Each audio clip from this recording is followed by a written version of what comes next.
Miarabantsika isa tokantrano amin'izao alina izao tompoko lahy sy tompoko vavy manaraka ity fandarana ity. Ifantoka amin'ny tontolon'ny solika isika satria ady hevitra moa izany amin'izao fotoana izao ary eo am-piandrasana ny fiakaran'ny vidin'ny solika na mety ho fidinana. Fa ny ady hevitra efa nambaran'ny fitondram-panjakana amin'ny alalan'ny filohan'ny repoblika dia hoe tsy azo hidivirana ny fiakaran'ny vidin'ny solika. Nofo izany hatreto ny eritreretina fa hidina ny vidin'ny solika ho an'ny eto Madagasikara. Raha ny zava-misy anefa dia mirefarefa amin'ny tany ny ady hevitra hoentin'ny fitondram-panjakana sy ny mpanohana azy ny am'serasera izay mandeha amin'izao fotoana izao satria manilika andraikitra any ny tsy fahombiazany any amin'ny mpanohatra ny mpitondra. Tsara tsy ahivina manko fa tamin'ny ady hevitra 2024 tamin'ny fifanatrehana mivatana teo amin'ny kandida Marc Ravalomanana sy kandida Andry Rajoelina rehefa niresaka momba ny loha hevitra angovo tao anatin'ny fifanatrehana vatana hoy isika ny rotota dia nambarina Andriamatoa Andry Rajoelina ny hetaheta na ihany koa ny programan'asany mikasika tolon'ny solika ity. Tsy ahiviny tamin'izany fa rehefa nidina ny vidin'ny solika maneran-tany izany hoe ny vidin'ny barily io dia ny solika teto Madagasikara dia niakatra. Tsy rariny izany hozy izy ary mampikakaika amin'ny vahoaka.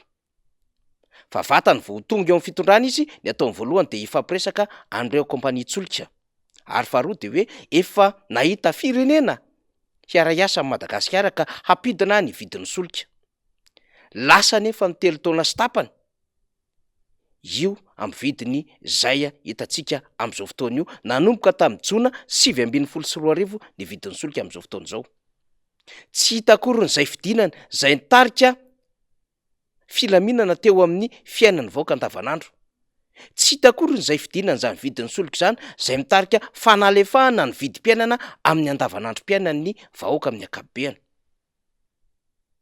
Tamin'ny avrily 2024 teo ny filoha Andry Rajoelina rehefa tafaverina avy any ampitan-dranomasina ka nanao valan-dresaka ho an'ny mpanao gazety dia nanambarina fa tsy azo hidivirana ny fiakaran'ny vidin'ny solika eto Madagasikara noho ny ady misy eo amin'ny Ukraina sy Rosia.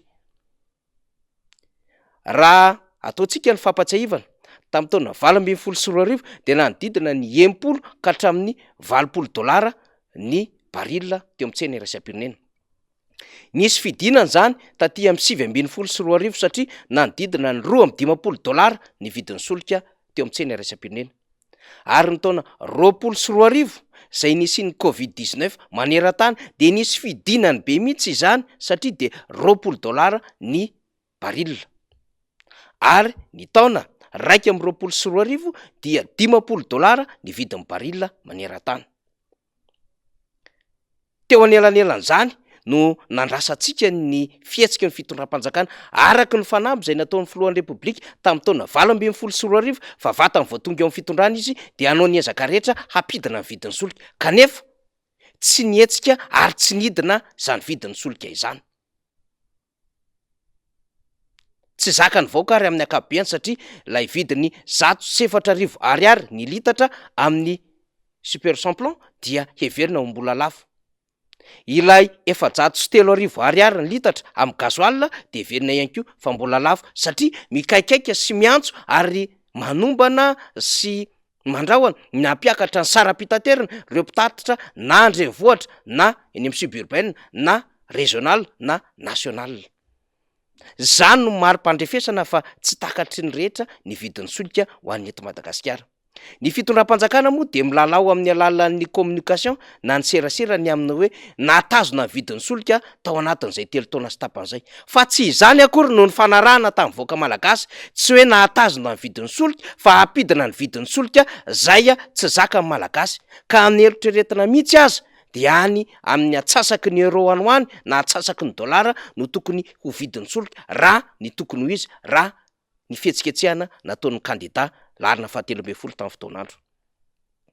Ankehitriny dia mampiasa fampitahana amin'ny alalan'ny vidin'ny solika any amin'ireo firenena maro samihafa aty Afrika sy aty amin'ny ranomasimbe Indiana ny fanjakana amin'izao fotoana izao ka milalao saina ny amin'ny hoe 4,000, 7,000, 8,000, 7,000 ny vidin'ny essence sy ny gasoil any amin'ny firenena afrikana na firenena aty amin'ny ranomasimbe Indiana. Dikan'izay raha ohatra ka isy ny fiakarana makany am'ireo prix ireo na reo vidin'ireo dia tsy tokony ho gaga zany ny vaoaka malagasy satria efa lasa lavitra ny fiakarana ny vidin'ny solika any am'ireo firenena afrikana sasandreo. Ohajaza kely zany ary kilalaon'ny olona mirefarefa amin'ny tany izany satria tsy mitovy ny PIB amin'ny firenena tsirairay avy, tsy mitovy ny taux de croissance amin'ny firenena tsirairay avy, tsy mitovy ny taux d'inflation, ny taux de pauvreté amin'ny firenena tsirairay avy. Ka izany tondro ara-toe-karena tsy hitovizan'ny firenena tsirairay avy zany, zay any amin'ny laharana gisitra misy a Madagasikara korona, zay mivarotra faty-antoka ny vidin'ny solika amin'izao fotoana izao, ka mameno izany fitondram-panjakana de tsy azo ampilaharina mihitsiny am'ireo firenena zay manana vidin'ny solika zay mety mihoatra amin'ny ananan'i Madagasikara ankehitriny.